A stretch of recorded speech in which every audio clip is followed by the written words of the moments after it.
আসসালামু আলাইকুম। আজকে আমি কাঁচা আম দিয়ে ঝুরি আচার বানাবো। এটা মানে ভাত দিয়ে খেতে খুব ভালো লাগে, বউয়া দিয়ে খেতে ভালো লাগে, খিচুড়ি দিয়েও খেতে ভালো লাগে। তো এখন আমগুলা খুব সুন্দর করে ধুয়ে পরিষ্কার করে নিয়েছি। এখন আমগুলো আমি ঝুরি ঝুরি করে কেটে নেব। আর কি কি উপকরণ দিব আমি পরে দেখিয়ে দিব। এই দেখুন, এই যে এভাবে আমগুলো কেটে নেব ঝুরি ঝুরি করে। তা আমি দুটা তিনটা আম কেটে দেখিয়ে দিলাম। এভাবে ঝুরি ঝুরি করে কেটে নেব। আপনারা ইচ্ছে করলে ছুরি দিয়েও কাটতে পারেন। আমি বটি দিয়ে কাটছি, ছুরি দিয়েও কাটা যায়। এরকম ঝুরি ঝুরি করে আমি সবগুলো আম কেটে নেব। দেখুন, সবগুলো আম কেটে নিলাম। এখন আমি পরিমাণ মতন লবণ আর হলুদ আর অল্প পরিমাণে একটু মরিচের গুঁড়ো এগুলা দিয়ে মেখে নেব।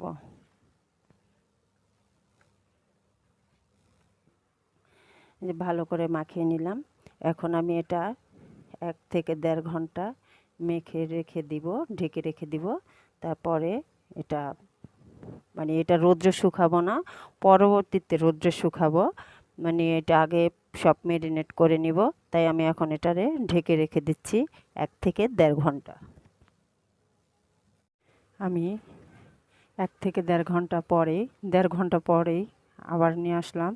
এখন এই যে দেখুন কতখানি পরিমাণে পানি উঠেছে। এখন আমি 2 হাত দিয়ে এটা চিপড়ে নিব, এবং বা আপনারা একটা সাদা কাপড় বা যে কোনো একটা জর্জেট কাপড়ের মধ্যেও এটা ভালো করে চিপড়ে নিতে পারেন। একবারে সম্পূর্ণ পানিগুলো আমি ফেলে দিব।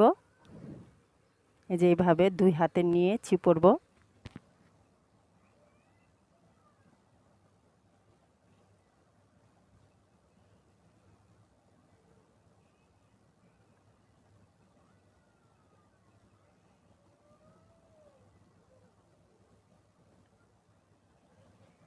এভাবে সবগুলো চিপড়ে নিব শুকনো শুকনো করে।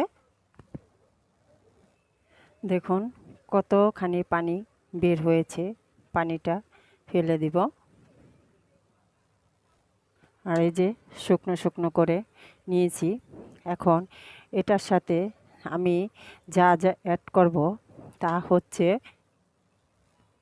এখানে আছে রসুন, 2 কোষ রসুন নিয়েছি। রসুনটা আপনারা ছেঁচে থেতলেও দিতে পারেন, এবং এরকম কুচি কুচি করে কেটেও দিতে পারেন। এটা তেলে আমি একটু ভেজে নিব। রসুন তেলটা গরম করে নিব। তার সাথে দিয়ে দিব এখানে 4টি শুকনা মরিচ আর গোটা 5 ফোড়ন।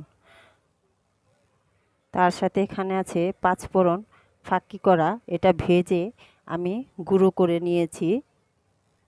দিয়ে দিব সরিষা বাটা। সরিষা বাটাটা দিলে আচারের স্বাদটা অনেকটাই খুব ভালো লাগে। দিয়ে দিব চিনি, কারণ চিনি যদি কেউ মিষ্টি বেশি খান তেলের আচারে তা বেশি দিবেন, আর কম খেলে কম দিবেন, ইচ্ছে মতন দিতে পারেন। কড়াইটা গরম হয়ে গেছে, আমি এখানে পরিমাণ মতন তেল দিয়ে দিব। তেলটা গরম হোক। সরিষার তেলটা একটু গরম হয়ে গেছে।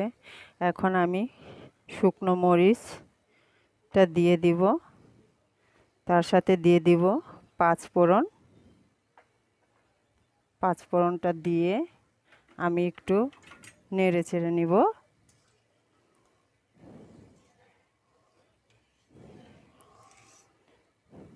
তার সাথে দিয়ে দিব এই যে রসুন কুচিগুলা।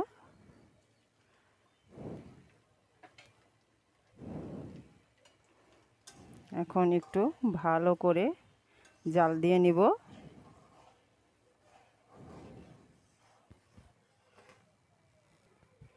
দেখুন তেলটা ভালো করে বলক দিয়ে নিলাম।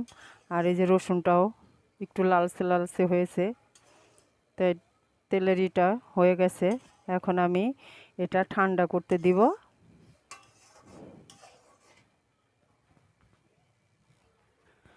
আমি এখন এটার মধ্যে সবগুলো উপকরণ দিয়ে ভালো করে মেখে নিব।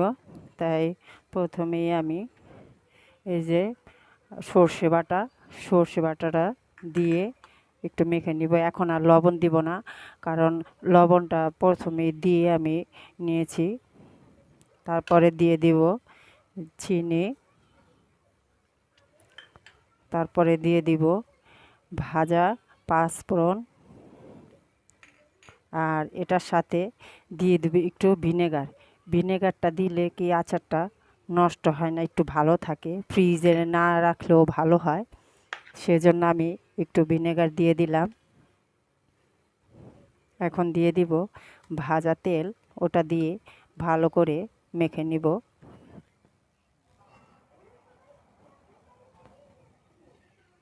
ভাজা রসুন পাঁচফোড়ন মশলাগুলো দিয়ে দিলাম। এগুলা দিয়ে ভালো করে আমি নেড়ে চেড়ে নেব। এটা রোদ্রে 2 দিন 3 দিন পর পরও দিতে পারেন, আবার সপ্তাহে একদিনও দিতে পারেন, কিন্তু আচারটা ভালো থাকবে রোদ্রে দিলে। রোদ্রে আচারটা খুবই ভালো রাখে।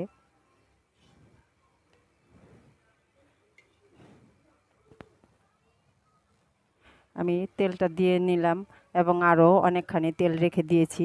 ওটা মানে বয়ামে আচারটা ঢালার পরে আবার দিয়ে ওটার মধ্যে ঢেলে দিব। দেখুন এই যে ভালো করে আমি মেখে নিলাম। এখন আমি যেই পাত্রে রেখে দিব সেই পাত্রে এখন ভরে নিব। এই যে এই পাত্রটা নিয়েছি, এই বয়ামটার ভিতরে এখন আমি আচারটা ঢেলে দিব। এই যে দেখুন এই পাত্রে দিয়ে নিয়েছি। এখন এই পাত্রে আরও একটু পরিমাণে তেল লাগবে, তাই তেলটা আর একটু দিয়ে দিচ্ছি। এই যে দেখুন তেলটা দিয়ে দিলাম। এই আচারটা বছর জুড়ে খাওয়া যায়, কোনো হয় না। এটা যে কোনো মানে ভাতে, আপনার বউয়ায়, খিচুড়িতে খেতে খুবই মজাদার। তা বন্ধুরা, যদি এই ভিডিওটা ভালো লাগে একটা লাইক, শেয়ার, কমেন্ট করবেন। এবং বন্ধুরা যারা নতুন, ভিডিওটি সম্পূর্ণ দেখে চ্যানেলটি সাবস্ক্রাইব করে দিবেন। আল্লাহ হাফেজ।